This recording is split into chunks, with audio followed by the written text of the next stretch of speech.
So now, and that is a day one shortlist, right? Day one shortlist is okay, you're an IT director, you got a project from your CIO or CTO, and you now need to make a decision on what it is that which solution you're going to buy.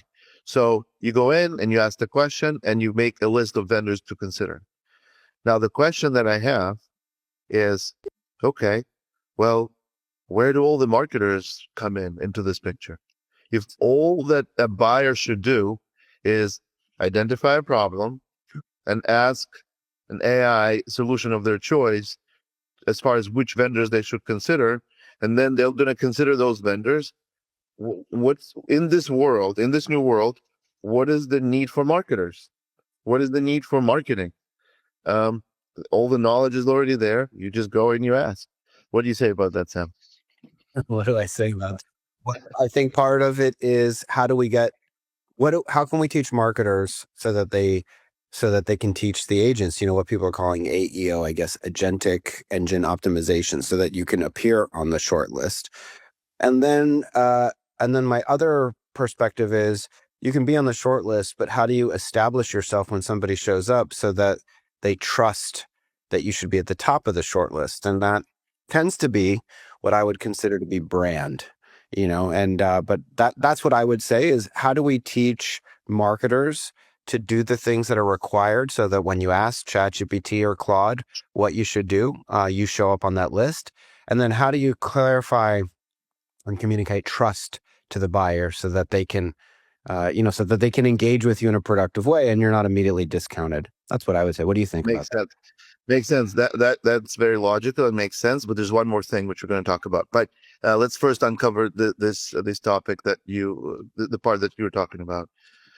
So yeah, of course. So if that's where the buyers are going to do their searches and to do their discovery is those AI solutions, then you need to be there. So now your job as marketer becomes, okay, generative engine optimization. I need to make sure that when people are searching, they are finding me there. And of course, there's a host of agencies and companies that have appeared that do just that. It's a certain specialty.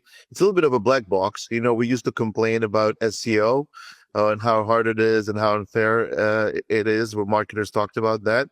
Well, Google had rules that were clear. Everything was, there were best practices that were published by Google or by other search engines of what to do. Now with GEO, it's a complete black box because it's not only there's no best practices and rules, other than of course a few that this is SEO, good SEO, and so on. But there's also because all of the answers are personalized when they are coming from generative AI, there's really no way to measure it. There's no one central location that you can really see what it is. There's companies that are trying to measure it, but it's really not as clear and as accurate as it could be. So the idea with all this, okay, well, now marketers become all GEO experts. That's great. And then they need to make sure when people reach out to them that they do a good job presenting who they are. That's great. But what else? What about all the other marketing functions? Advertising and public relations and digital and content and thought leadership. I don't know, a million other different areas of marketing. And that's where there's this other one element to talk about. And this other element is, other than the day one shortlist, which is what people get from ChatGPT when they do the search, there's also a day zero shortlist. And day zero shortlist is a shortlist of companies that will be on day one shortlist no matter what ChatGPT says. So, for example, someone who worked with my company INFUSE would, let's say, change their job and go to a new company, and they get a task of, okay, you now need to generate demand, generate leads. They might go to ChatGPT and say, who should I use?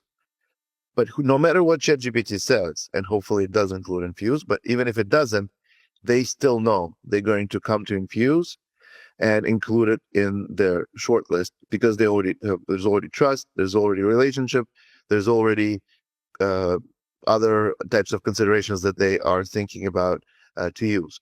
So the way that I look at it is really going back to marketing 101.